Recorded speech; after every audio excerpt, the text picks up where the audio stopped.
on. There we go. What a way to start it. Welcome, everybody, to Catfish Weekly. I'm Josh, the weekend angler. And, guys, we've got Chad from Fields to Water and the original host of Catfish Weekly, Mr. Lyle Stokes. And, guys, We're tonight not worthy. we're going to be talking about the do's and don'ts of tournament fishing.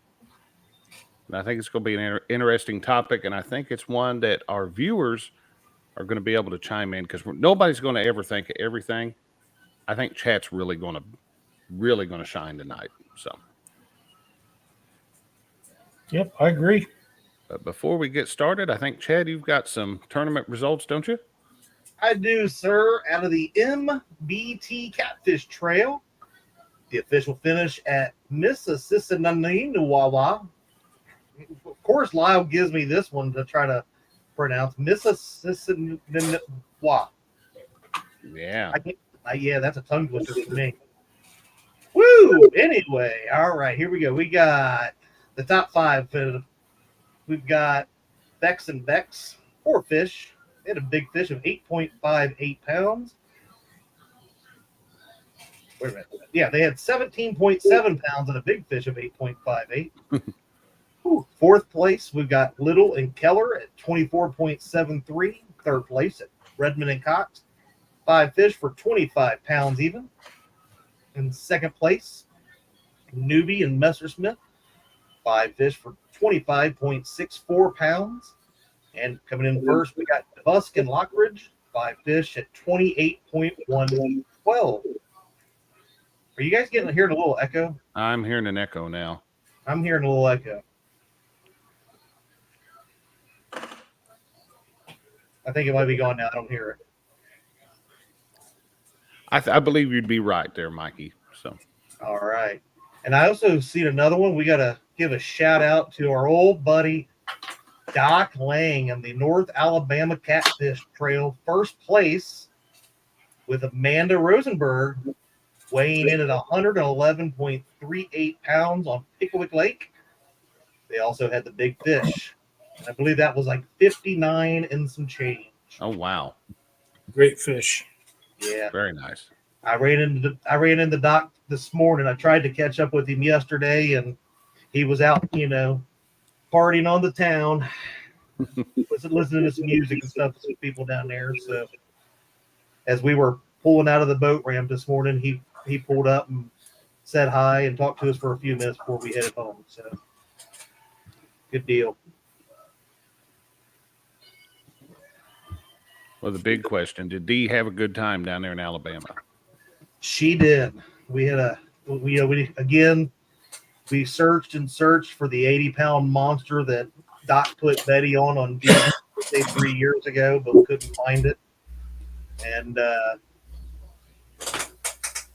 we found numbers this time, but we didn't find the big fish. So I guess it just gives them an excuse to go back down there. You're gonna have to go back, yeah. But we were all over the skipjack. That was a lot of fun. She enjoys it. By the way, I would love to wish my beautiful bride a happy birthday. Today is her birthday. So happy birthday, Dee. Happy birthday, Dee. Absolutely. All right. Josh, you want to say hi to people in chat, and then we'll get this party started? Let's do that. Starting off, we've got Nubby's Catfishing, 922 Crappie Barbecue, channel member Big Wrench Catfishing, channel member Catfishing Crappie. Let's see, we've got Fishing with Jeff Beal, Crappie Day Fish On, Brad Bex. There's Mikey from Greenwell Fishing. Mr. Sean Abney's in here. Channel member Get Hooked on D Fishing. She says she loves Catfish Weekly. I do too. And let's see here. Brian from Bugman22. Channel member Dale Hayslip. Shirley T. Channel member Ray Smith. There's the wonderful Miss Cindy Stokes. There's Jerry from Parker Pursuits. Let's see here.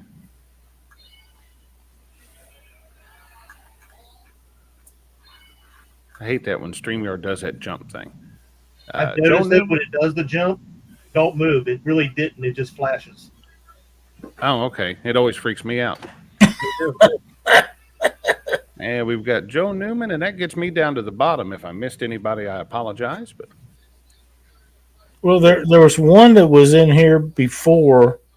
I had the show set up, and we had to change it because we had a confusion on what show we was doing tonight.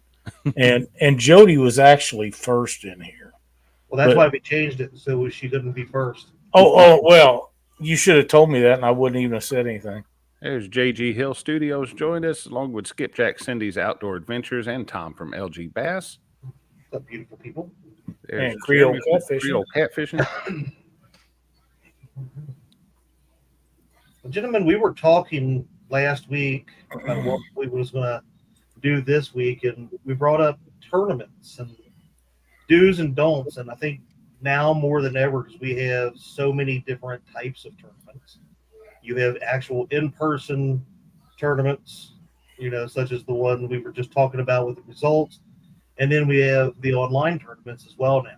So I think it opened up a whole new world and a different thing that we can speak on and kind of go over. And, we've got longtime tournament member and director and put her together. And, I would say winner, but Cindy's not in here right now. So, but, and then you have the newer online stuff that like Josh and I put on. We both Josh and I have been in live person tournaments as well. Yep. But, Yep. We'll be you know, doing one here in a few weeks. So yeah, but we thought it would be a good topic for tonight. And it really is, and we've done shows about this, but not for a long time. Yeah, well, look, like you said, this is a little bit different. We're talking about the do's and the don'ts of these actual tournaments. Mm-hmm. So where do you guys want to start with? Do you want to start with the in-person, or do you want to start with online? let's start with the in-person. That's anymore. That seems like it's getting a big influx of people. There's lots of people that are fishing their first in-person tournament. And there's things that you have to take into account anytime you're going to fish one of those. That it's not, the ultimate goal, go out there and have fun, enjoy yourself, enjoy your day out fishing. But, there are differences between a lazy day on the lake and a tournament day. Yeah.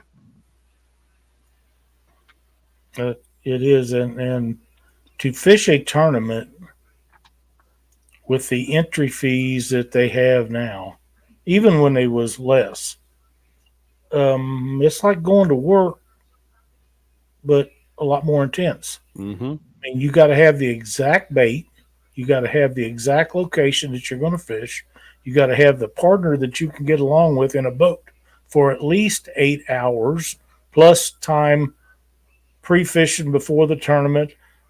And if one of you can't show up, you got to rely on the other to be able to do that and find the spot that you both want to fish, and be able to split the cost of tournaments up, because tournament fishing today is really, really expensive. A lot of these groups have made the entry fees so expensive because everybody wants the big reward if they win. Yep. Well, if you got 100 people, you got one winner. So you got 1 in 100. The chance that you're going to win. Now, that's a lot better than the lottery, but still pretty slim pickings. And if you don't do everything right to find the fish, the winning, and it's winning fish, not just fish. Right. It's winning fish. Mm-hmm. And Chad was talking about the day that he had yesterday. Caught, 9-10 fish yesterday? Yeah. But they were small fish. Yeah. If you're catching that kind of fish and they're not big fish, you might as well be scooting on down the road to the next spot that you had picked out, because if you're not catching big fish, you're not winning. No, and that and that could be a difficult thing to do, because none of us want to leave fish. I hate leaving fish. I hate leaving biting fish. But just general experience will show you that catfish tend to congregate by size. If you're catching 2 and 3 pound cats, they're going to cost you money. It's not going to prevent you from catching that one big one right there. but you're going to have to filter through a lot of 2 and 3 pounders before you find it. And that's one of the differences between the live in-person tournaments and the online tournaments. A lot of the online tournaments are numbers games, Mm-hmm. which in that case, Chad would have been looking good yesterday. That I would have. You know what I mean? Yeah. Or if you're looking for a 60 and you're getting a dozen 2-pounders or 4-pounders or 8-pounders or whatever they are, doesn't matter. If you're getting a dozen of those in a numbers game, you're looking pretty good. If you're looking for poundage, that ain't going to help you much. You got to go. You could sit there for 45 minutes or an hour, and it's time to pack up and head out to new waters. Well, here's my thing that I would start out with the dues. Some of the dues on actual in-person live tournament fishing. One, know your rules. And it's not just the tournament rules. One, you definitely want to go over the tournament rules. First off, you need to print out a copy of them, and each person needs to have a copy of the rules with them in the boat. That way, there's no confusion. That is a great thing to do. A lot of them will have, like if they have websites or if it's a local club, they'll have them on like a Facebook website or something that you can pull up, but always keep those handy, take screenshots, whatever. But you also need to know, like we have the Rising Sun tournament coming up this weekend, right? It goes on every year. And you really got to know the waters that you are fishing and what the state regulations are, because a lot of them will be, 1 over of each species and whatever, right? That means you could have, like in here in this area, you have a 5-fish weigh-in. You could have, if you have 2 people in your boat, you could have 2 blues over 35. You could have 2 flatheads over 35, and you could have 1 channel cat over 28. So if you had 3 blues over 35, you cannot keep 3, right? So you would have to put the smallest one back. You would have to have an under. So you need to know what the over-unders add up to. You have to learn that stuff in those sort of tournaments, because you could have a really great day, show up to a weigh-in, and if they question it, they will measure your fish. They will disqualify you for not having the qualified fish for that tournament. And if there's a question and a tournament director does not measure them fish, he should be thrown out of the fact of ever having tournaments. And that happens a lot. They'll have buddies and they won't measure their fish, and they get away with weighing fish that shouldn't have been. I've watched it happen numerous times, and those guys should not be allowed to run tournaments ever again. Yeah. Well, I can tell you, if you ever want to see an outstanding tournament and be a part of one, don't let it be your first one ever. Maybe do some local clubs just to kind of get an idea. That's correct. The Rising Sun tournament here in Rising Sun, Indiana, it's ran by Steve Hannon, and he is an outstanding tournament director. He does. I believe, from what I've heard, that since Steve started running that tournament has increased in quality tenfold. Yes. Steve's a great guy. The lowest I've seen, I think it might have been last year, but it was like 175, 180 boats. Oh, wow. Yeah, it's a big deal. The biggest one was the second year that I did it. That was 200 boats on the water taking off at one time. Awesome. Stan's got a really good point right there. That should be mandatory. The boat should be inspected before release to make sure that for whatever size fish in the area the tournament's being held, that you can handle how many ever the limit of that size fish is. And if they don't have a live well that can handle whatever size and number of fish it is, those people should not be allowed to enter that tournament. It's just that simple. And a lot of new boats that supposedly have everything they need don't have live wells that will justify that. There are only a few brand boats that I have looked at that have a live well big enough to tournament fish. That's right. When they say huge live well, they're like 35-gallon live well. That won't get it for catfishing. Nope. You need, my opinion, minimum of 60 gallon or bigger live well. I'll go for that. Yeah, I mean, and there's some areas I know that will not cover it.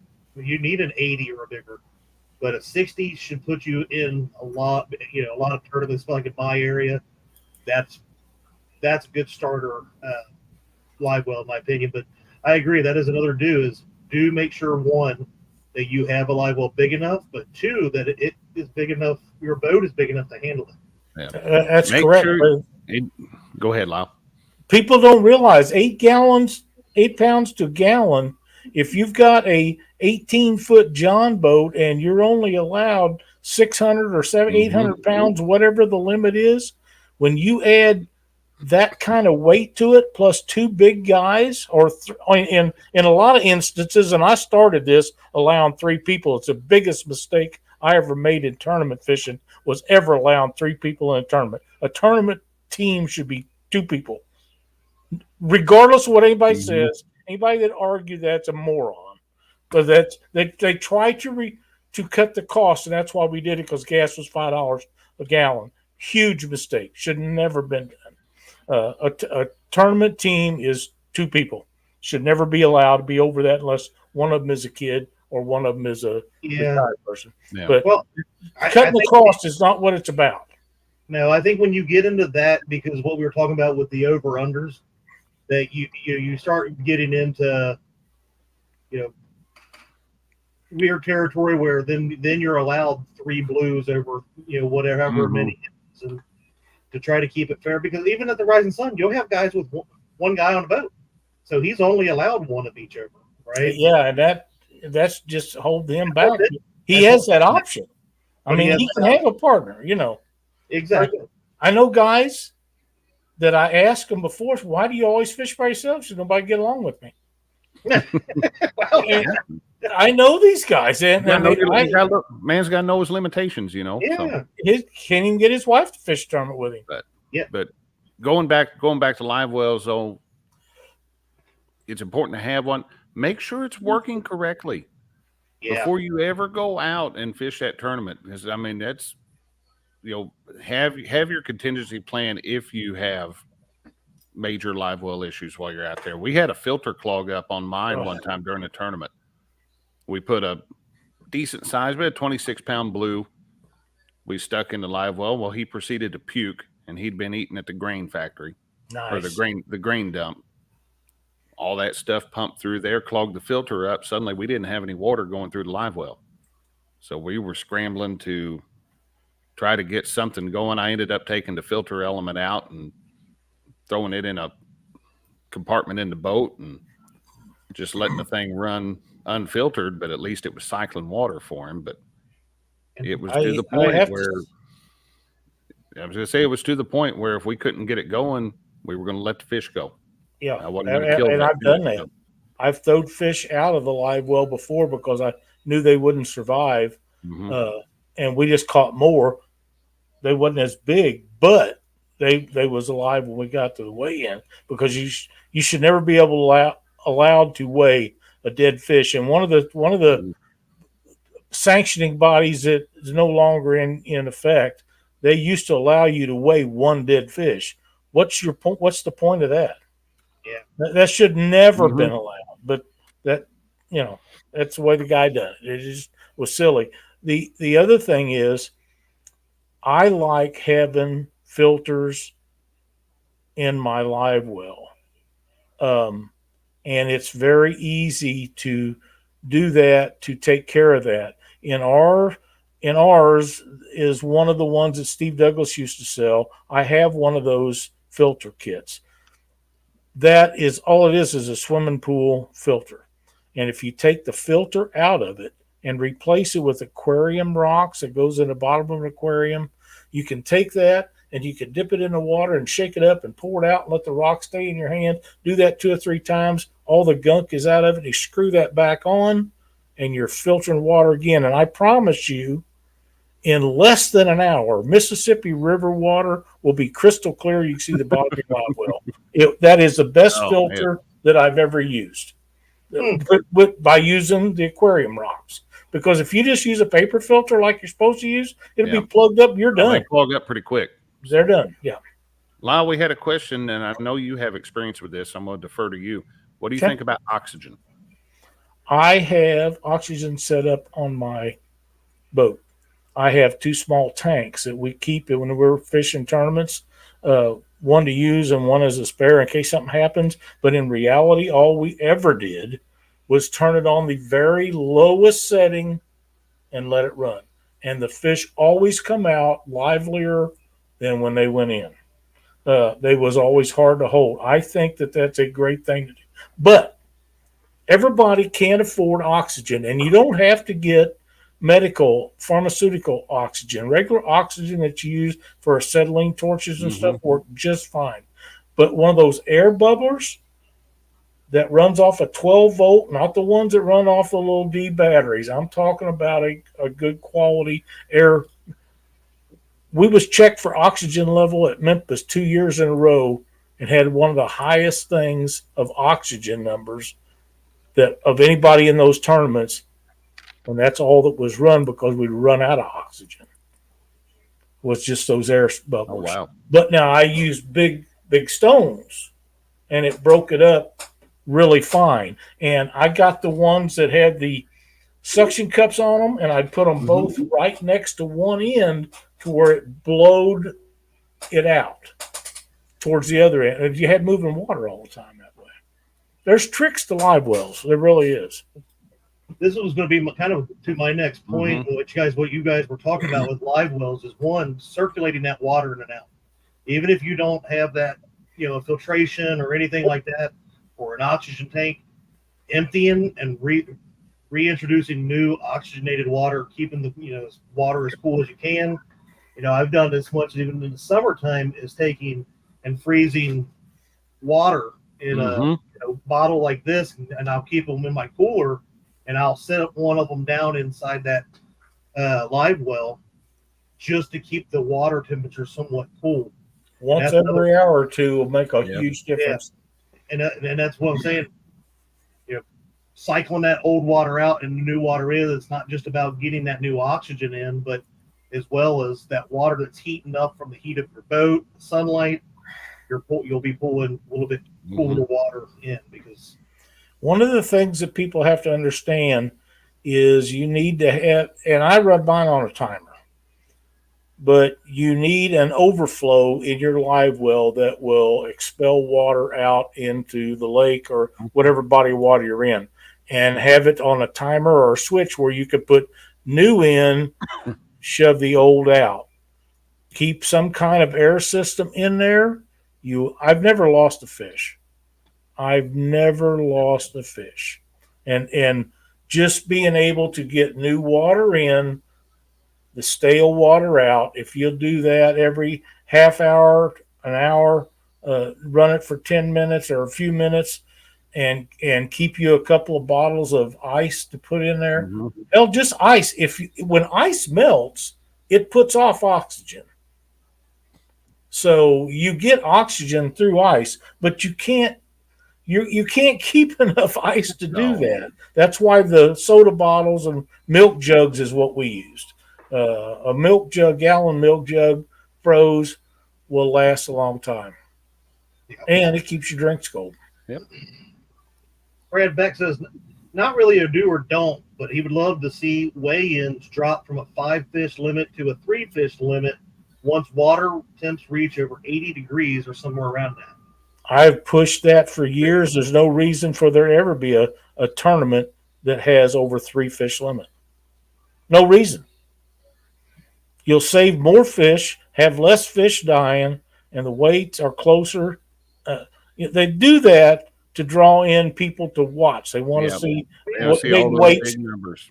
Well, you know what? The biggest weight I know of was caught above Alton there on the Mississippi River with Jason Jackson and Justin Wolf and their buddy. I can't remember his name. 237 pounds, I think it was, on 3 fish. Come get you some of that, boys. Yeah. If you think you can catch fish, that's a weigh-in now. Let's see. So we've talked about a lot about do's. Yeah. So let's talk about don'ts during a tournament or at a tournament. Yeah. Don't be an asshole. Don't be a dick. Yeah, that's Yeah. it. I mean, there is no better way to put that. Sorry, right. there is no better way to put that. Don't be I a jerk. agree. And look, You know. I mean, this is my thing. One of my things, and I know Rising Sun. They'll tell you. And I don't know about other tournaments because I've only fished ones around here on the Ohio River, but we're standing. If somebody is anchored, you are not within 50 yards of that boat. That's their area. And if you can't get there fast enough, if you pre-fished and you think that that's your spot, it's not. It's whoever gets there first. Yep. So you should not be. No, or maybe it's 50. Is it 50 feet or 50 yards? I can't remember what it is, but either way, you should not be encroaching on their area. Yeah, I think it's 50 yards is what I'm used to seeing on them, but from an anchored position, from an anchored boat or maintaining 50 yards apart while drifting, something like that. So yeah. That's exactly right. Creole's talking about the old cool cans for race cars. What they had was a can with coil wrapped around the inside of the can out of copper tubing, and you filled it with ice so your gas was cold when it went into the carburetor. And it would make a difference. People say, oh, it didn't make a difference. Yes, it did. It made a big difference because that gas was cold, and when it hit that spark hit it combusted harder, and it was a big deal. Now, if you could figure out something like that to do where you had ice with cold water running through your live well all the time to cool your water, that would be something. Jeremy, you better get on that. You're missing $1 million deal. mm-hmm. You're putting salt in your water bottles, keep them frozen longer. Salt will lower the freezing temperature of water. It will. We used to do skipjacks that way on our trips and things. It works out really well. Yes, this. Let me pull this one up right there. Stay on plane when passing an anchored boat. People think they're doing you a favor. People think they're doing somebody a favor, and they're trying to be nice. So you can't really fault the person too bad. But you put out a heck of a lot smaller wake when you're up on plane and running. Now, don't run. I mean, you don't have to run wide open. You could back off a little bit, but stay on plane because it's coming off that plane that puts that big wake out there and throws. Well, the further the boat comes down and the water comes water up. just goes out and show up when you're expected. There's another good one. I'll never forget a tournament that my buddy Keith and I fished. At the time, it was the largest tournament that ever been held. Had first 100 plus tournament fishing with that many boats in. 107 was what they had, and it was over on the Mississippi River in Louisiana. Nobody had ever seen that many boats in a tournament before. And Keith, I'd been pre-fishing all week, and Keith said, I'll be there Saturday morning at 7 o'clock. Well, it's time to launch, and he ain't showed up yet. And I'm getting ready to go by myself, and I see this big sucker come running through the crowd. He's pushing people down. And everything else is, I'm late. And I said, dude, I'm about to leave you. And he got in the boat, and we was going out in the second flight, and he got in the boat, and they released the first flight. That's how close it was to him getting left at the bank. But yeah, especially if you have a partner, if that guy's relying on you, I mean, you got to be there. You got to have what you say you're going to have and be ready to go. And be ready to rock and roll. Yeah, it's no different when you come in a tournament partner. There's more divorces with tournament partners than there are marriages. People get mad at each other because I'm going to do this, you do that, and you do this, and I'll do that.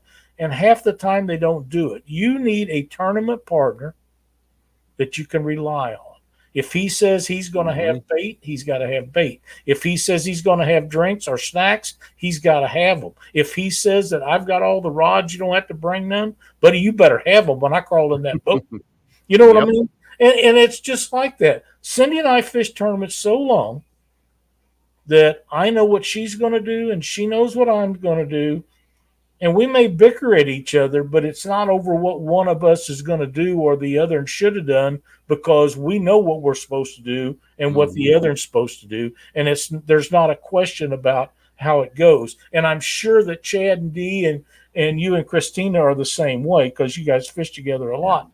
But when you get into it in a boat, in a tournament when everything's on the line and you both spend a bunch of money to be there, chances are that guy won't be your partner at the next tournament. Yeah. Yeah. That's just the way it is. But be respectful for your guy. If you make a mistake, apologize for it. Don't dwell on it. Just go on. It goes up. And he'll either forgive you for it or he won't. I've never fished a tournament that something didn't go as planned. Ever. Yeah. I like at the beginning of the tournament, let's get our screw up out of the way right off the bat. If we're going to lose a fish, let's lose our fish right here at the beginning of the thing. And make it a big one. It's over with. There it is. It might be the biggest fish. It might cost us the tournament.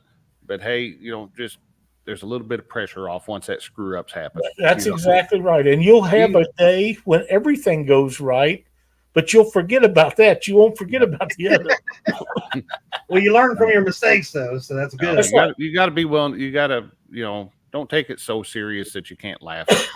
If you're not having fun, you're doing it wrong. No, if you're not having fun, find something else. I mean, that's competition is wonderful.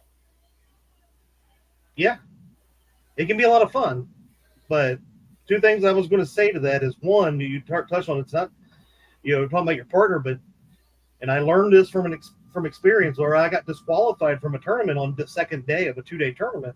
Is you better, if they say you must check in by 7 o'clock, you better be there and checked in before 7 o'clock. If not, at 7:05, they will not let you fish. Yep. And I run into that from a couple that a man and his daughter at the time, she was 12, drove from Pennsylvania to fish a Rising Sun tournament one year. This has been several years ago.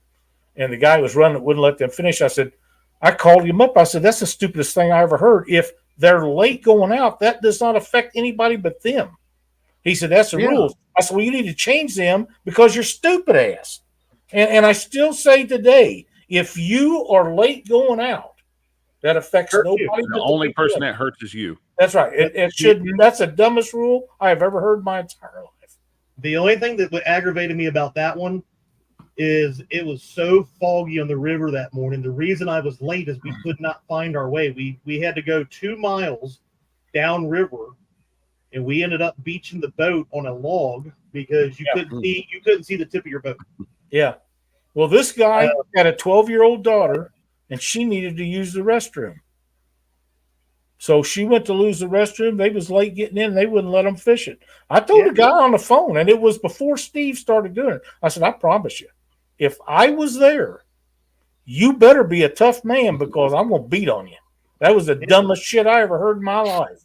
Well, they didn't push our check-in in or back, but they delayed the launch and over an hour. I'm okay with that for safety reasons. I am too. Yeah. I'm just saying, but they held strong to that 7 a.m. check-in. Yeah, that's just silly. We got to. That's the dumbest thing ever because it doesn't hurt nobody if somebody's late getting out. It just don't. Now coming in, that's a different story. That's a different story. If you're 1 second late, you should be disqualified.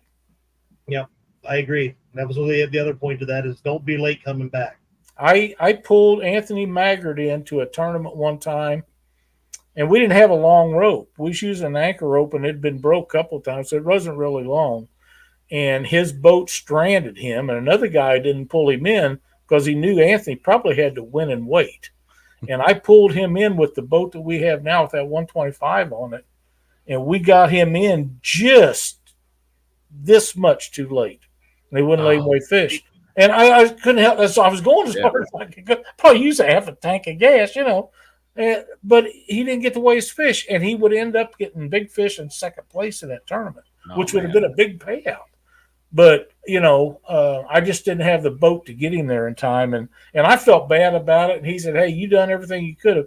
But the guy that was there with him had a Sea Arc with a 225 on it. He could have probably got him there. Mm-hmm. He worked with him and left him sitting there for me to pull in.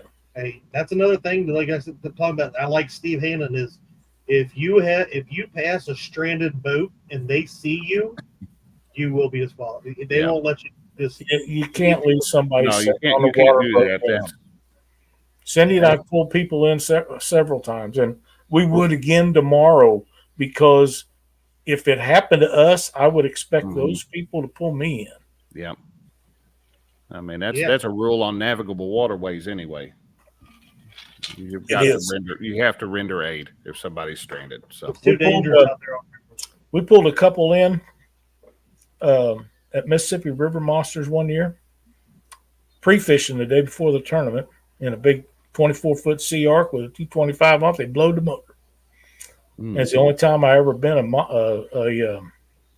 DriftMaster Rod Holder, and that's what I tied the rope to. And I pulled them up the Mississippi River in floodwater and pulled them in and got them loaded up on their boat. And lo and behold, somebody loaned them a boat to fish the next day in. It was amazing. Wow. Yeah, they sure did. Awesome. They didn't do any good, but they had the opportunity, you know. But I got a phone call, and the guy said, "Hey, a friend of mine's down here stranded. Can you go get him?" I said, "Who is it?"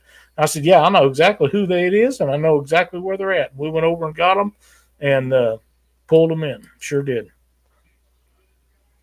But now that's really, really cool, though. But I think, too, is what you were talking about is, you know, there are people that do this for a living, you know, they, you know, the tournaments and stuff like that, but you got to have fun. And that's one of the things why I took a break, other than my boat is like a freaking canoe and doesn't go very far very fast with my big old butt in it. I think you need a kayak. Yeah, I do. you need to go ice fishing. Yeah, about that. Yeah, I will if you will. You gotta remember why you do this. It's having fun, and you know, winning is awesome. You know, and winning's great. You want to try. You want to go out there. You want to try. You want to aim to finish in the money. But at the end of the day, you got to realize that most of these tournaments you fish in, you're not going to be in the money a lot. You know what? Even if you do, I mean, think of how much you've put into your sport. Are you ever going to turn a profit? Probably not. None of us sitting here are likely to ever turn a profit tournament fishing. Yeah. I mean, it happens. Are we going to get a win every now and then? Yes. But you get one win and you're hooked. Yeah. Especially if it happens early in your fishing career. But the thing is, the only professional fisherman is a guy that makes his living fishing. Mm-hmm. And realistically, the only people that I know of that do that are guides. Yeah. Because tournament anglers, with the cost of entry fees and everything it takes, we used to go out to these tournaments and we'd be gone a week. Well, you're looking at anywhere from $1,500 to $2,500 a week by the time you drive to it, stay in a motel room for a week, and fish it, and entry fees and all that. You better win one once in a while. If you don't, you're not going to make it. Oh yeah. And I never considered us a professional fishing team because we couldn't. We paid all that out of our pocket most of the time. Now we did get some people that help us out here and there, but guides are the only people that I know of that actually I consider professional fishermen, and only a small percentage of guides do I consider professionals. Most of them I do not, because they can't put you on fish consistently. There are a few. Brad Beck says you win money, but you don't make money. That's right. That's true. That's true. Yeah, that is 100% correct. And I like your point there. The first tournament I had D with me at, we finished in the money. We finished third. It was a small little local tournament, but it was top three. We got the money, so we made the money. And she got big fish of the day for that tournament as well. So that's what hooked her. And now I get all kinds of fishing gear. It's awesome. Like basically almost anything I want except for that boat that I want. But that's besides the point. But she can look at $2.9 million houses on a lake. I mean, there's Carolina Catfish says need a dang good sponsor. I've had good sponsors. I've had really good sponsors. And that makes a world of difference. But getting product or percentage off of stuff, that don't do it. A good sponsor says, okay, this is how much money, cash money, I'm going to give Mhm. you every year to fish and use my name. And that's a sponsor. The rest of them, they're just a joke. Yeah, I got to get my application. There's a transmission company that I know of that I want to see if I can get them to sponsor me. I'm looking for that new well craft to do tournaments out of. You know what I'm talking about, Lyle, the one that's got a crapper in it. A boat, after seeing that boat, a boat without Wow. a crapper is just not a boat. That's what I'm thinking. There's nothing that can hold up to that boat ever. You know. A great drink That's alcohol in a tournament. That's Do you know what Dee's talking about? Yeah. Mhm. Oh. Okay. Just so you know. Yep, she's talking about $2.9 million homes. Yeah, I asked her. I said, we're down there fishing. I said, so have you started looking for properties yet down here? And she's like, well, that's why I'm waiting until we get on the boat to do. Ooh, Check this out. look at that. Richard got cookies coming up. There better be peanut Why you butter. gotta bring cookies up, man? I'm hoping they're chocolate chips. Chocolate chips good, but peanut butter's good. As long as it's not oatmeal raisin. Those are decoy cookies that I like oatmeal. Just leave the raisins out of it. Yeah, but you see an oatmeal raisin cookie and something. Oh, hey, a chocolate chip until you bite into that. And thing. then it's a raisin. Oh, my God. yeah, no, it's awful. Horrible. It is horrible. You're right. Hey, it's Richard's fault. He started talking about the cookies. That's right. All right, so Mark's not doing the show tonight, right? As far as I That's know, nice. it's not. So we can keep going. Because Yeah. we're 45 minutes into this and we are only We're still on the in-person tournaments. in-person tournaments. Do you guys have any more do's or don'ts on those? I'll tell you one thing that I started doing, and a lot of the smaller tournaments don't have these, or if they do, they're real short and they're just at the ramp. Captain's meetings. Set your phone down and record them, because sometimes there is stuff said at these captain's meetings that may contradict what was said in the printed rules. Boy, it's nice to have that. I've never had the issue come up, but boy, it's nice to be able to say, nope, at the captain's meeting you said this, and here be able to produce the recording of it. So Here's something else, Josh, about that. Always be respectful and have the tournament director's phone number where you could call them. And here's another tip. If you're fishing on a big river that has dams and you're allowed to go, there's no boundaries, or the boundaries are one dam up, have the phone numbers for the Corps of Engineers at those dams where you can say, hey, when can I lock through? Or when can I lock back through? Because you can get hung behind those and miss a weigh-in because you didn't lock through quick enough. We always was a couple hours ahead of time, making sure if we had winning fish.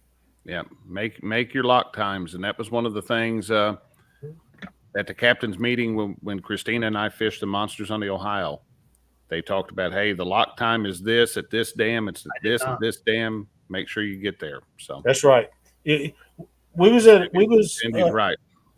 Have the rules in the boat with you. That's right. Each guy needs to have a printed copy of those.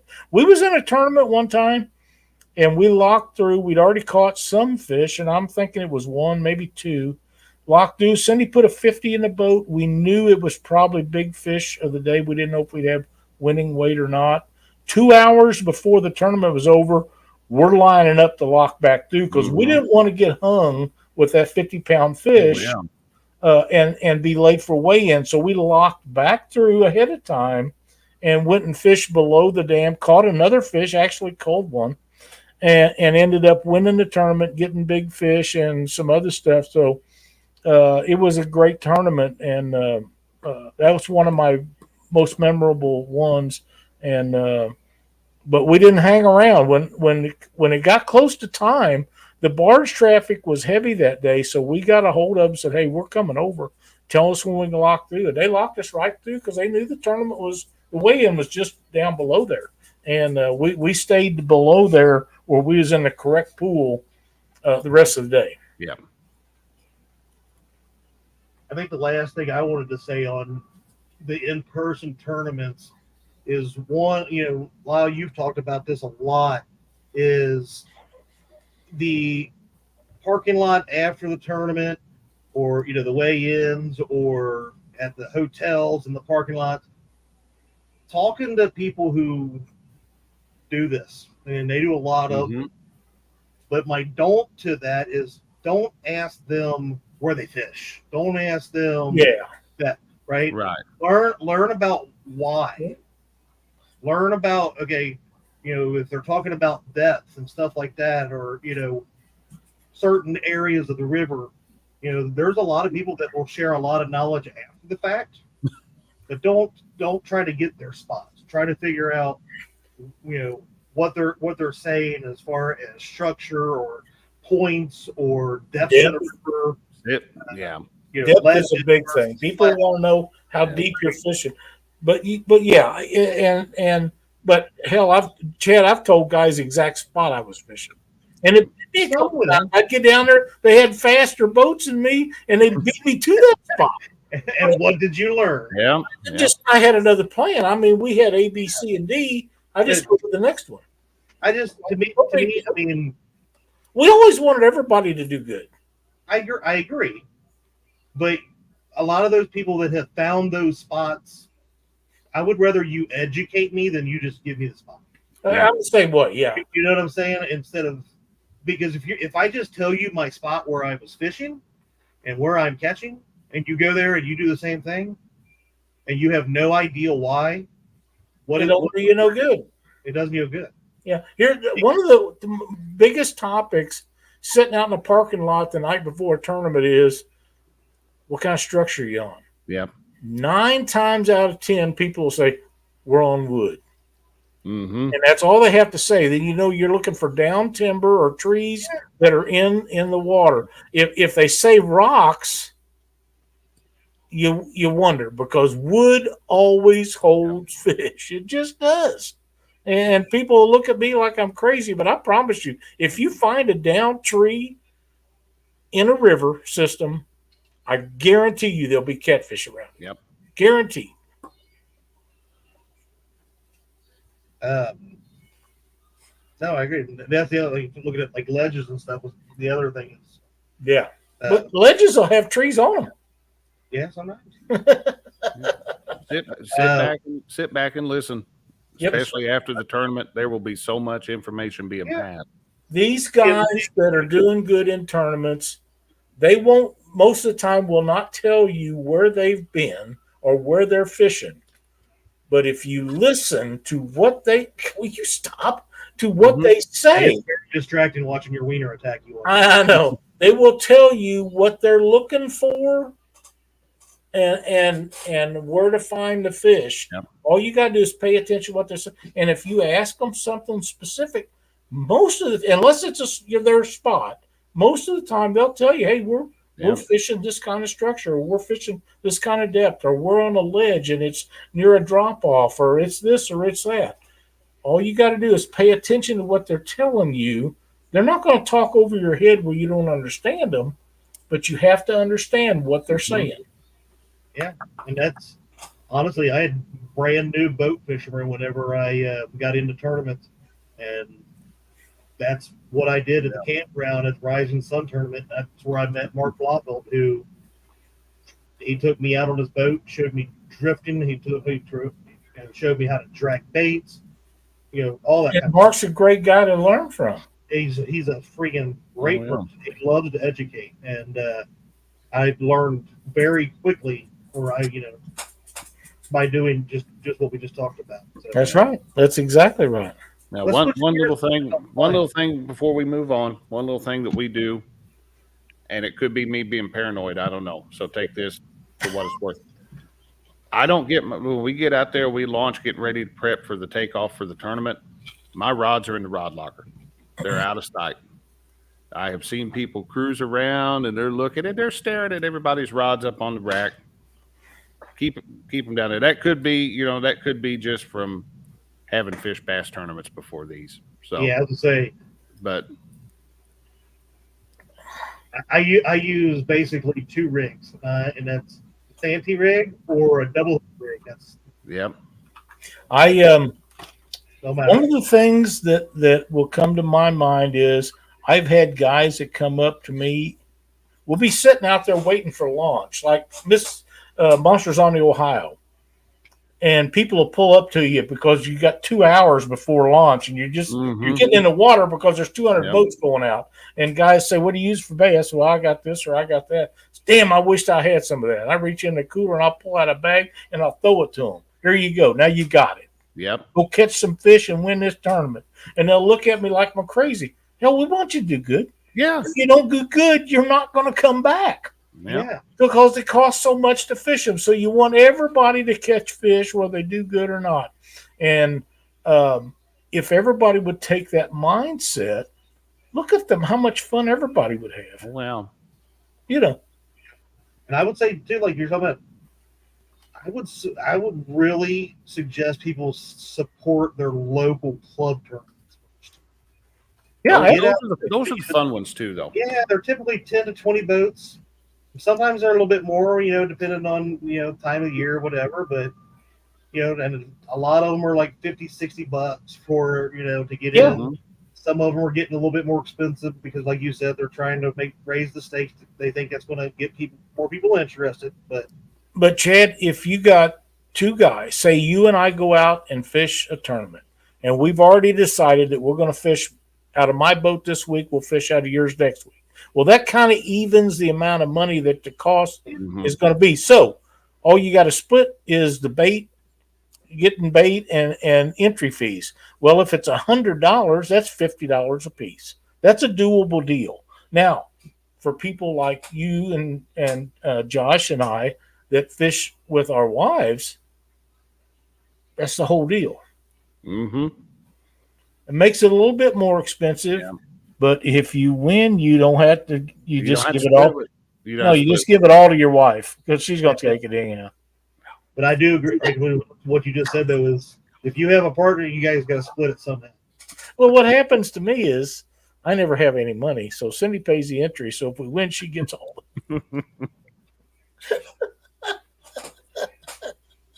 There we go. But yeah, it's a lot of fun, and I fished a lot of tournaments and was pretty successful with my boys growing up.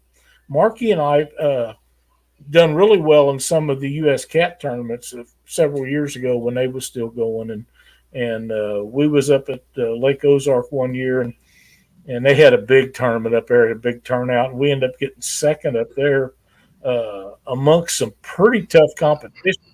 And made some people mad because we fished out of a bass boat and it was fast enough I could beat them to the spot and they couldn't catch us.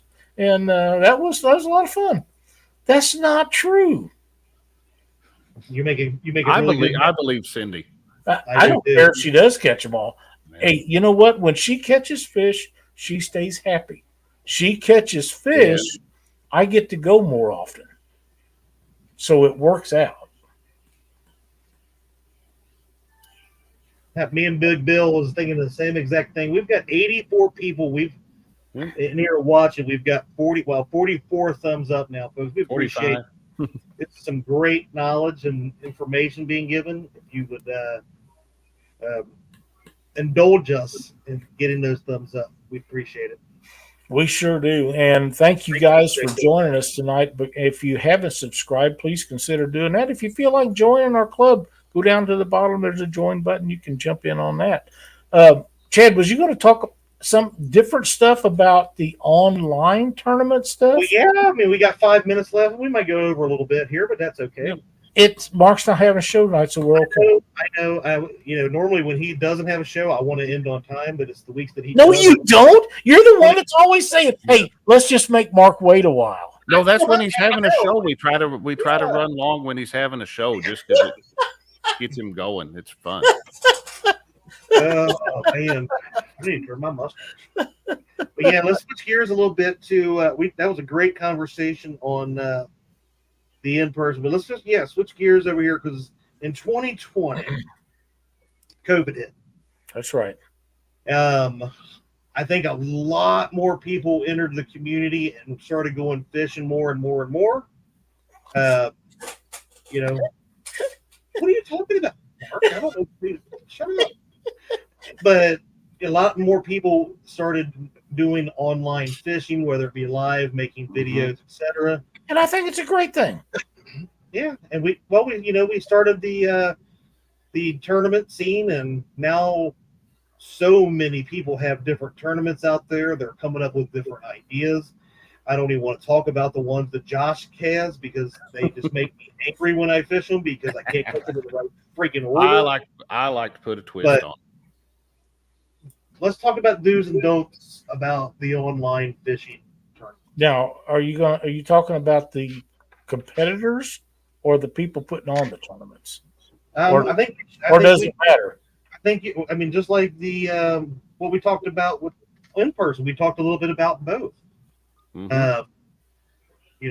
talked about it from an angler perspective, and our thoughts on some of the tournament directors, the way they do something. Like I'm glad we didn't get on it, but like trailering, it's we don't like that too much. Some people. Poor Stan. Yeah. Oh, no. Yeah. Don't enter winter blues if all you're going to catch is channel cats. But it's the same thing. Seriously, like right now, I have the complete list of rules for the 4th annual couple showdown that's coming up here in a couple weeks. It's all right there on my Facebook page, featured post.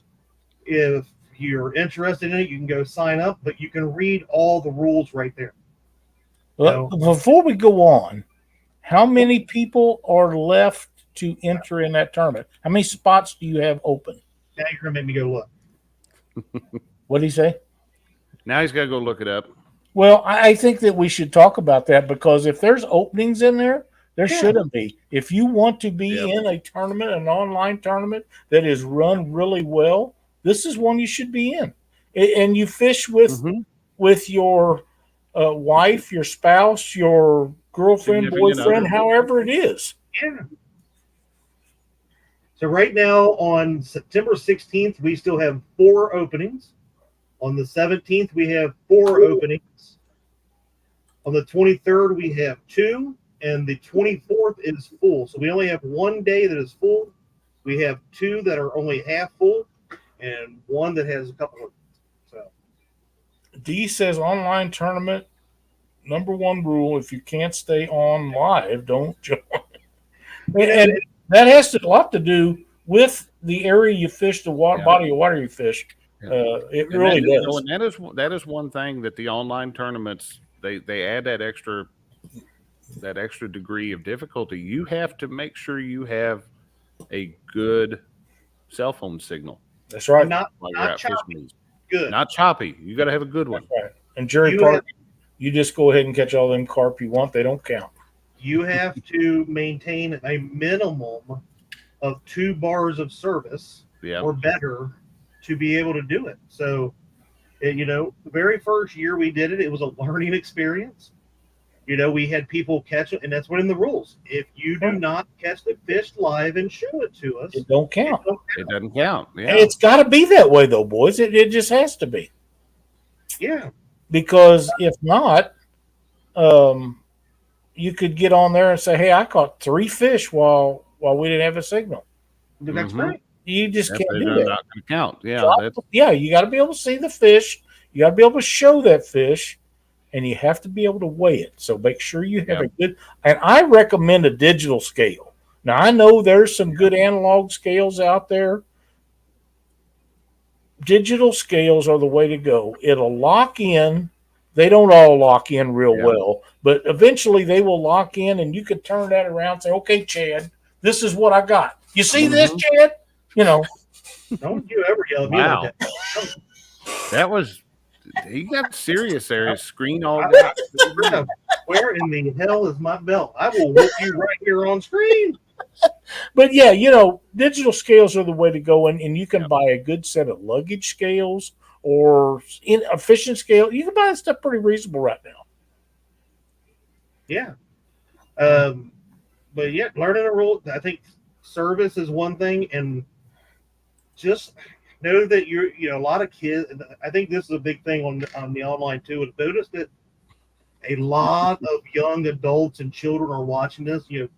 In like Josh's household, he's got Caitlin is involved in them or watching. Little Chadwick James is up and coming. He don't know what's going on yet, but no, not yet. Caitlin does know what's going on. Caitlin does know. Yeah, Caitlin has fished and won quite a few of those. Yes, she has.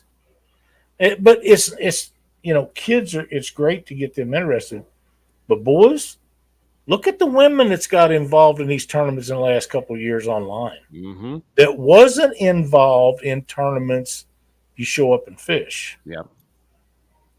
It's become extremely popular for them. Yeah.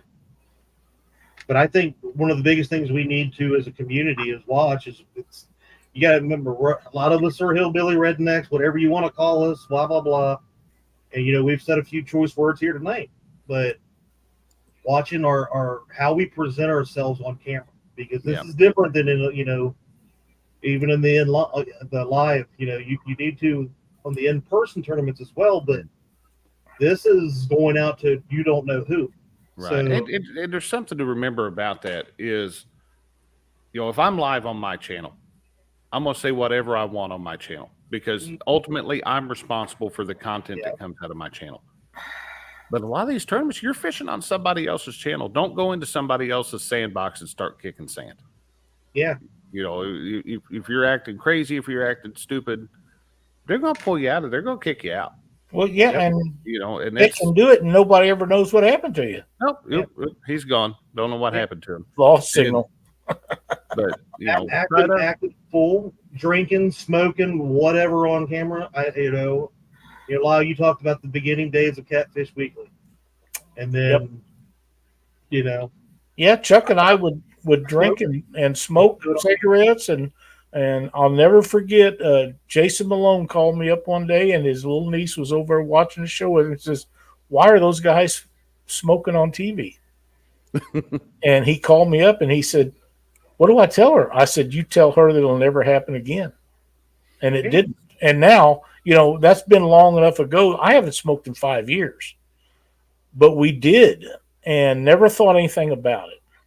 Never thought anything about it. But when a little girl says they're smoking on TV, you don't do it no more. You just, and I told Chuck, and he said, "Well, we're done doing that." I said, "Yeah, we are." And him and I was the only ones that was smoking, so we knew who she was talking about. But that's how things change in 10 years. It really is. Stan's got a good one right there. He said, when you do hook up, let the host know your name, say fish on. That's right. We're all guilty of this. We get going. We've all become friends. Some of us, we've never met in person. We may never meet in person, but I consider people friends that you think they know your voice is what it is. And they do for the most part. But we're all guilty of getting in there and start the chit chat and the trash talking and everything else. And as someone who has hosted these before, I can tell you it is hard to keep track of. You hear fish on, and it is craning your neck trying to figure out, okay, who's moving here. Shanti says that we'll never be in a live stream smoking. I always be behind the camera, and I used to do that. And I go back and watch the shows, and you can see the smoke going around the camera. And everybody knew that I was smoking, but I wasn't doing it on. It's just a dust coming off a Lyle. Yeah. But one day I just decided I didn't want to do it anymore. That was I didn't want to pay $5 a pack for them anymore, so I just quit. And everybody can't quit like that. It wasn't that hard for me. Now, and I'm so happy that Mark and Betty and all them, that people that have quit, good for them. But like I say, it's not that easy for everybody. But yeah, you have to remember that we've got kids the size of Caitlin and little John and Alyssa. I mean, what is Alyssa? 15, 14? Yeah. We don't want her smoking. I don't want her smoking. I will bust her. I don't care if she's 30 years old. I will bust her. Yeah. Well, once they get to a point, there's not much you can do about it. Worst thing I ever started in my life. I agree. but I never had a bad one. I loved every one I ever had. I agree. Would love to have one right now, but I agree. Worst but thing you know, it's terrible to do that in front of kids and them take the chance on them doing that too. So I'm not sad about quitting. Saves me some money. I don't know what happens to it. I don't ever see. But that's a lot of. But yeah, I don't want my grandkids doing it. I don't want them seeing me do it anymore. And I'm so happy. Boy, I'm gonna change the subject just for a second. My son and daughter-in-law and their 3 kids come down and spent the weekend with us. And Marky, he's quitting chewing. He's down to where he vapes a little bit, but not very much. Don't smoke anymore. And Casey, she hadn't smoked in 2 or 3 weeks, 4 weeks, whatever it is. And they're trying to do better. They got a 14-year-old and they got a 3rd grader and a kindergartner, I believe it is. So, they're trying to do better, and I'm glad that I didn't have to fight that to worry about the grandkids. In there, they'll never remember me smoking 4 packs a day. They'll never remember that. Mm-hmm. I still ain't got no money, but I don't have to buy 4 packs of cigarettes a day. Dirty Mag Yackers. That's a new one for me, fellas. That's awesome. Welcome to Catfish Weekly. Thank you for joining us. We're so happy to have you. Yep, right ahead. But yeah, but we need to get back on topic. We're going down a road here because it's more of what I want to talk about with this is, 2 things. The same thing we talked about in person is have fun. Again, we're all competitive. Don't get me wrong. That's right. We all want to win the tournament day, blah blah blah. But at the end of the day, have fun.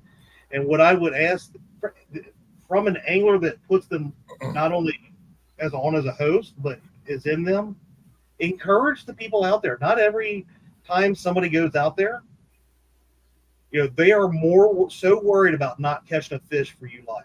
That is a fear for anybody who does live YouTube, is that people are going to be so bent out of shape because and think a certain way of them for not catching fish. That we want to encourage, Josh, who can't catch a fish, to come back and fish more. And I'm using you as a joke, but yeah.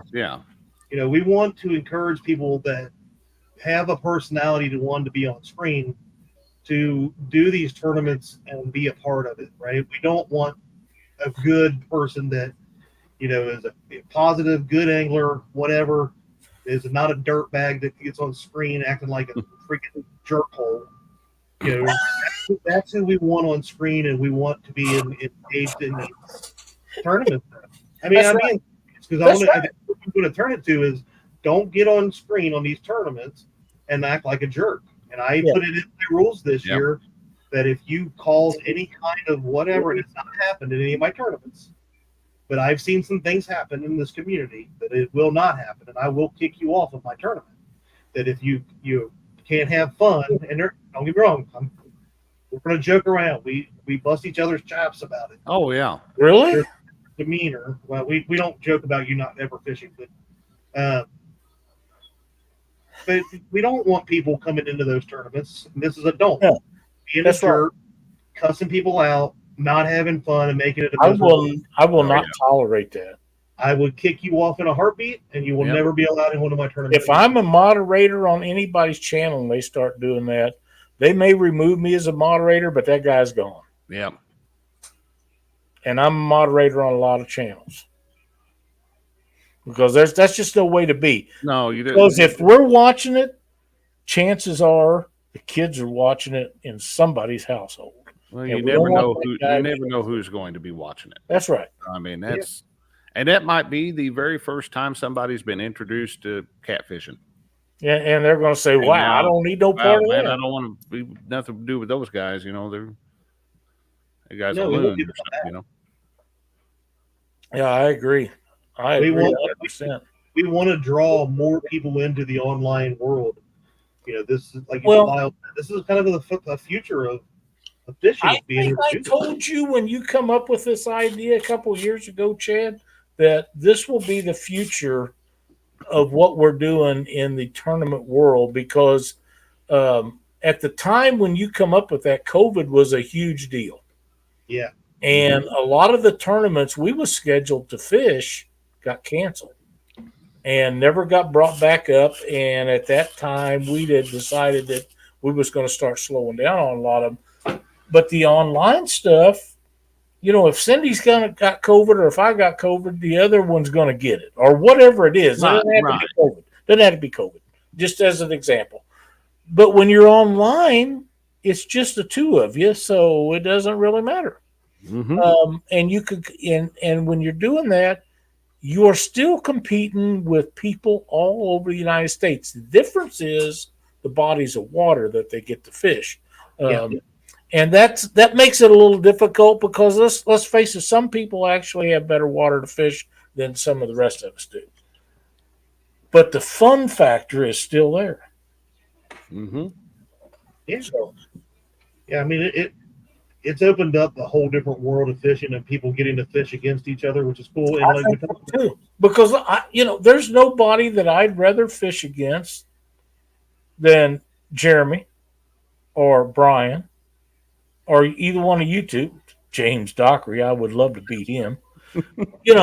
There's what's the chance of being able to fish against Jeremy Creel catfishing? He don't go out and fish a lot of live tournaments, but him and I can fish against each other online. Same way with Brian. We can fish against each other online, but we might never get to see each other in a tournament anywhere else. And that's what makes it so fun. I agree. And let's face it, the Mississippi River is the Mississippi River. It doesn't matter if you're down south where Jeremy's at or if you're up here at St. Louis where we're at. Yeah. Still great water. Yeah. But there's so many, like I said, talking about different rules, and there's a little bit of something for everybody. If you look at somebody like Josh's, even though you look at Tacticats, right? Where versus my Winter Blues, there's a lot of people don't have blue cats in their area, but Josh's tournament opens it up to any species, any species of catfish. There's so many different rules or different tournaments that people have come up with that there's a little something for everybody.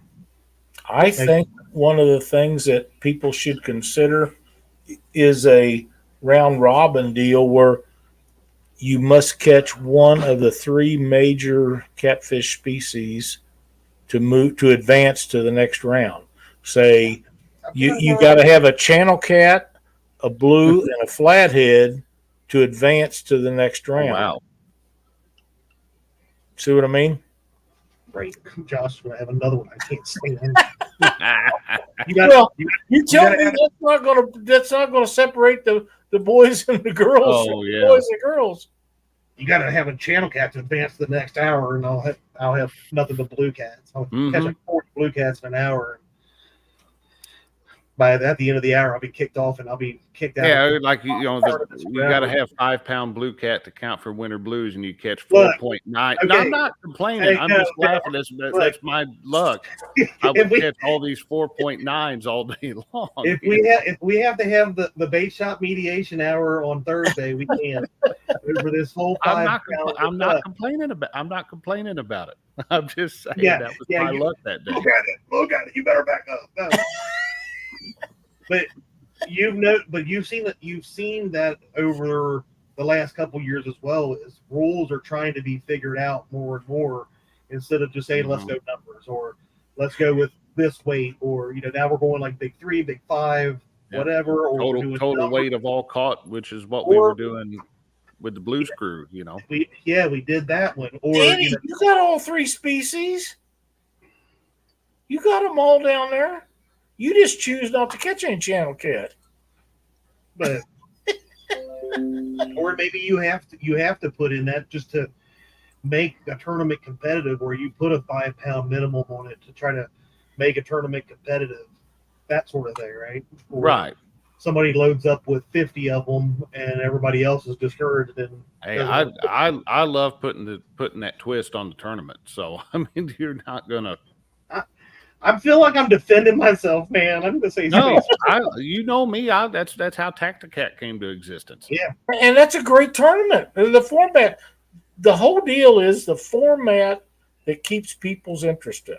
It needs to be able to keep people watching and people have fun and right. And that's the thing we got to think about is we want to keep them interested. We want people coming back. So That's right.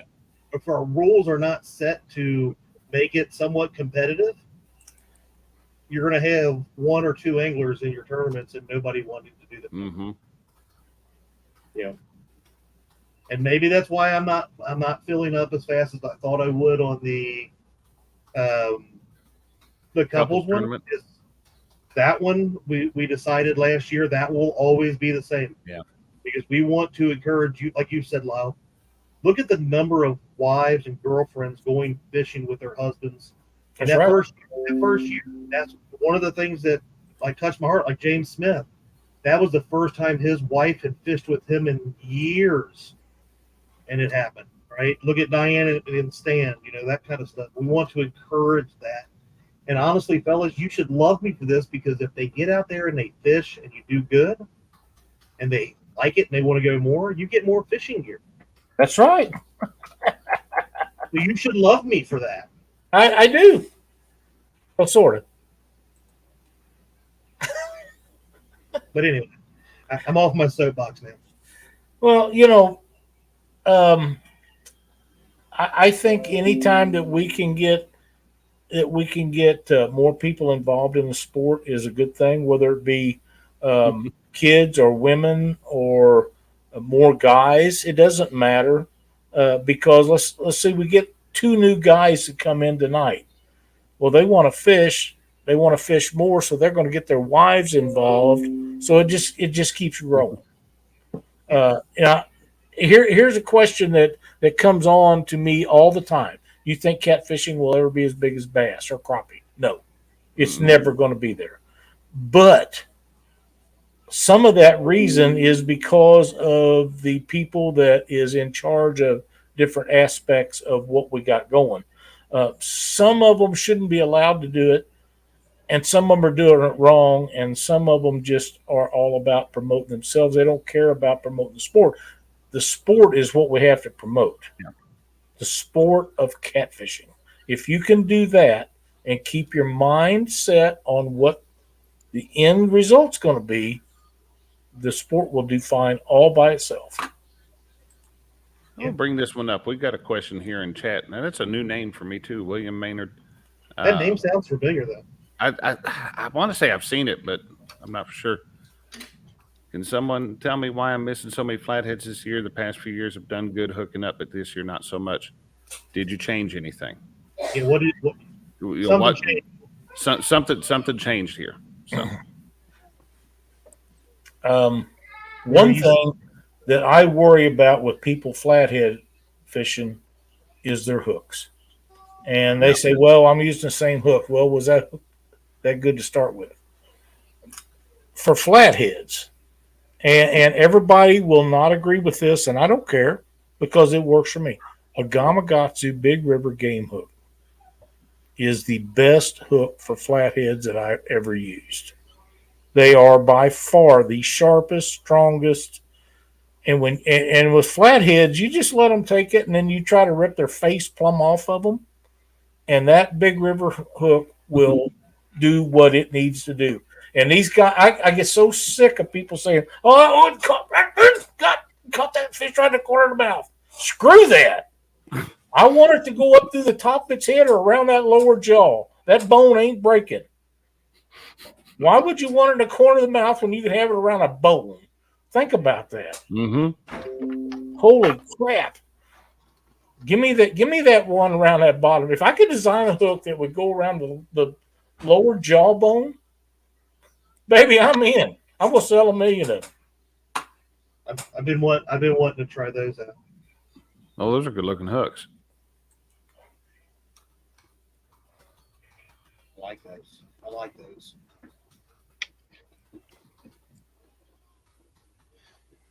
Let's see. Still using the same, still fishing the same way.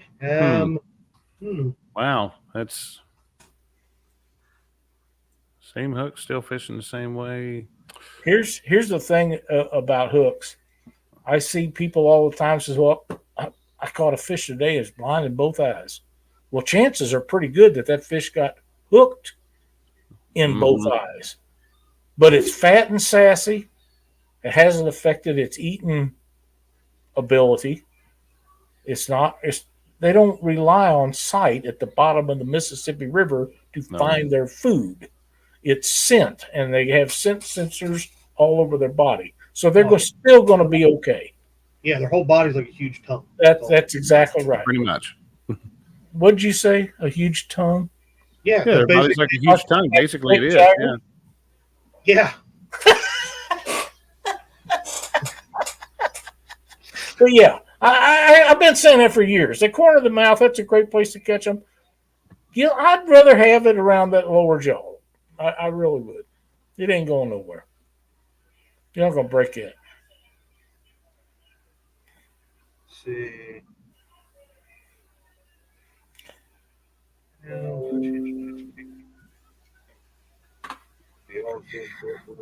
God, a guy keeps messages me about a tackle box I like to have. I was going to say I keep hearing you getting messages. So yeah, he should be watching our show instead of messaging me about a tackle box. Oh well, I mean Jerry Parker called me in the middle of Catfish Weekly a couple weeks ago. So I mean, Jerry, tell me you're not watching. Tell me you're not watching Catfish Weekly without telling me you're not watching it. You know, so. LG Bass says last year, Michelle Catfish with me for the only time in the couples tournaments. We had one bite, but no hookup. She has agreed to fish again this year. If she catches one, I'll be overjoyed. I hope she catches them all. There we go. Me too. And see, that's what I'm saying. That right there means the world to me that, Michelle is getting out there with Tom and fishing, even if it's once a year. I love it. My dad's been known to do that too, Jeremy. Hey, are you live? Yes, I am. I always tell my mom and my dad when I do that is, tell me you don't watch me. Don't support my YouTube channel without telling me. I don't have that many people that watch me. I had a couple of girls that I went to school with that I haven't seen since we graduated 50 years ago that has watched the show a time or two.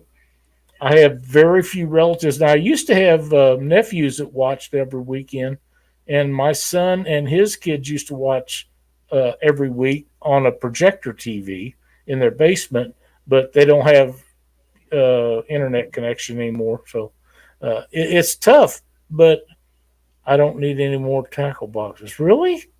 I thought I did. You just got to bring them home.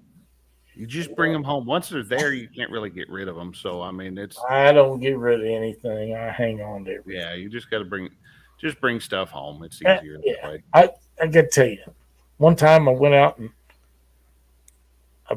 my brother used to work at a gun store, and we went up there. It was open on Sundays, and Cindy says, "Whatever you do, don't buy no guns. We can't afford one."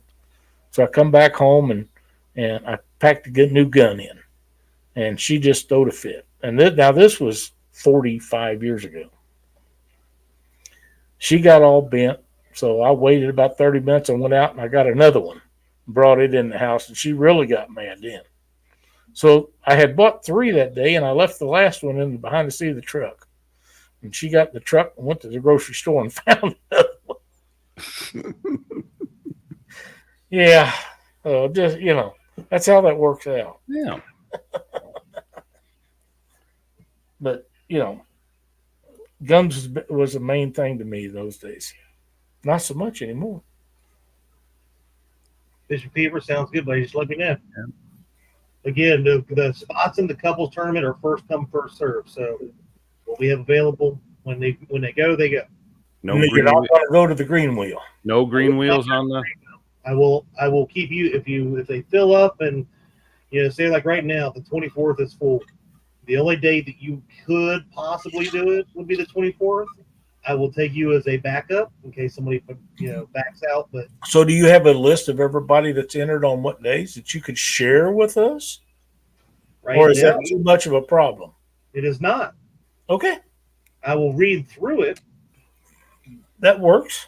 On September 16th, we've got Lance McCoo and Audra, Dan from Green Machine Outdoors and Courtney, Stan 3 and Jenny, James Roy Thorne and Amy Thorne, That's going to be a tough day. Mm-hmm. Stan 3 and Dan, and Roy's a tournament fish himself, and then Lance is up there next to Mendota, so you know that he can go right over to Mendota and catch big old channel cats. And that's where I would be if I was in it. On September 17th, we've got Josh and Christina.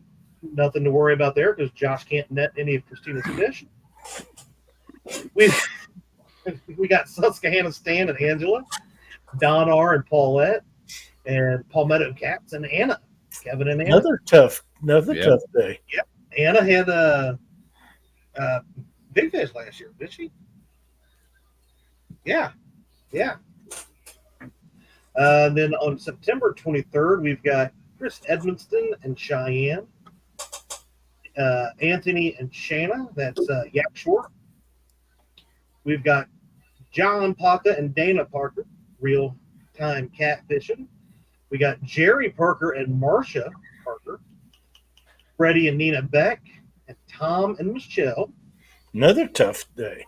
It's a good day. It's a good fishermen.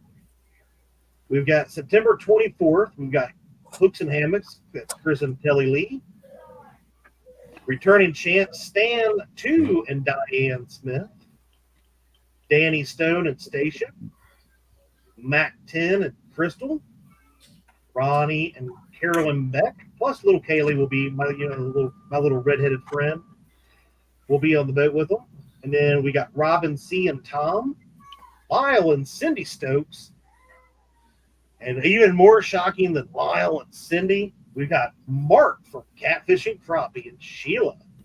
Now, you know Sheila's going to catch all the fish, right? Yep. That's what I'm hoping for. I hope so, too.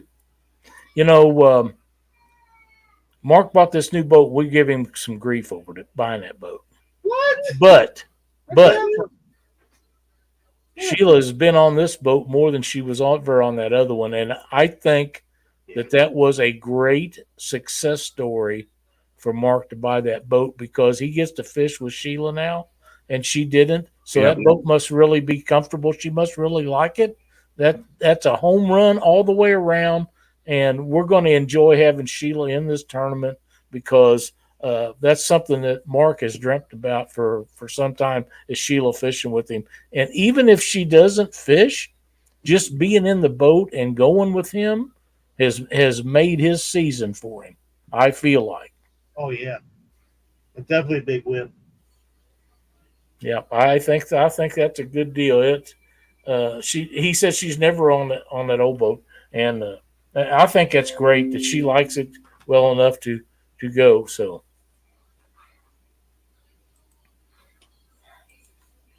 Agree. So yeah, we got a good lineup. If anybody is interested, just get with me or go over to the Fields to Water Facebook group and make a comment of the date you want.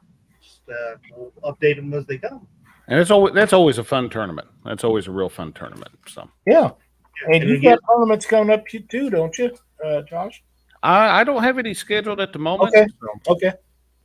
I need to pick a day for one of them if we're going to get it in this year, but man, this year just got away from me. So, it has, and it has everybody. There's Brian. We've had Christina and I both have work obligations this year that have just kept us busy. So that's okay. And then the only other thing I'd love to say about the couples tournament is we've been doing charities. This will be the 4th year that we do a charity like thing for this. Out of all the charities that we've done, we've raised $9,845.55. That's awesome. We have donated. So this one, will put us hopefully over the $10,000 mark that we will donate to charities. Woo! That's awesome, That's man. awesome. It really is. And there's great turn. If you're a winner, you get to donate to any charity you want. Yep. So that's real cool. Boys, we're running on about an hour 30. Yeah. So Yeah, if Mark wasn't going to go live, he can't now. So Yeah, he can't. Yeah, we've took up half of Mark's time slot, but we do have a bragging board this week. So let's knock that out, take a look at Josh. that real quick. I'm looking. All right, guys, it's time once again to take a look at the Catfish Weekly Bragging Board. This covers through the week of September the 4th, 2023.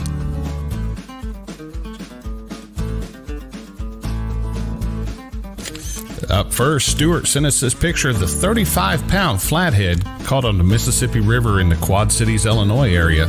Congratulations, Stuart. That's an awesome fish.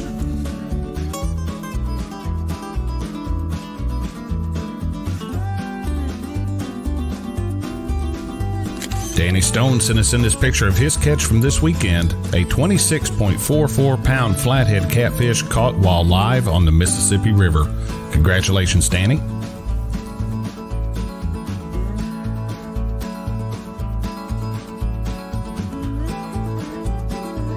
And closing us out tonight is Austin of Fishin' Fever with a brand new personal best 56-pound blue catfish.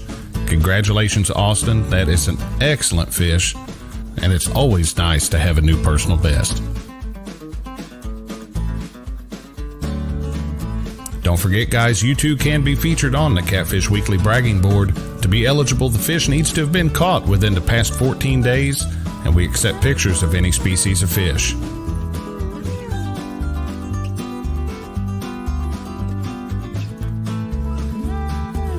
To get yourself or a friend on the bragging board, all you need to do is email your fish photo to pics@theweekendangler.com. Send us the information shown on your screen, and we'll get it on the board for you.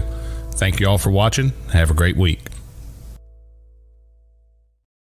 Man, those are some great fish. Hey, John, how are you, buddy? Buddy. Hi. Hi. Hi. Come up and hopped in my lap and said, "Ho, ho, ho, hi." Is this Santa Claus? Mark and I will be going live Wednesday night at 7 o'clock on the Panfish Nation show. Chad, who do you have scheduled? They're right You there. don't, you don't know? Is- No idea. Well, okay. Yeah, let's get rid of that. I just wish everybody could have seen Chad dancing to the music of the bragging boards. I Absolutely. was just sitting here intrigued by the pictures because those were freaking fantastic fish. They Especially was. Mr. Austin. Those were some awesome fish this week. It's some great Danny with a great flathead and Austin with a super blue. So yeah, that's you guys need to make sure you send those pictures in. We enjoy that very much, and hopefully people will keep sending those pictures in so we can share them out with them. Not sure what we're doing Wednesday night, but you don't know what you're doing Thursday night, so I don't feel so bad Yep, about there that. we go. Are you Yeah, doing anything? This is gonna be a really messed up week for the Dunnigan household. So Is that because of the holiday week? no, it's because of work stuff. It's gonna okay. be we've got company at work this week. So I understand. That's it. Well, we'll be back next Monday night right here on Catfish Weekly, so everybody can tune in. Thanks everybody for watching. It was a great show tonight, and boys, I'll see you guys after the show. Thanks for watching, everybody. See you next week. Have a great week.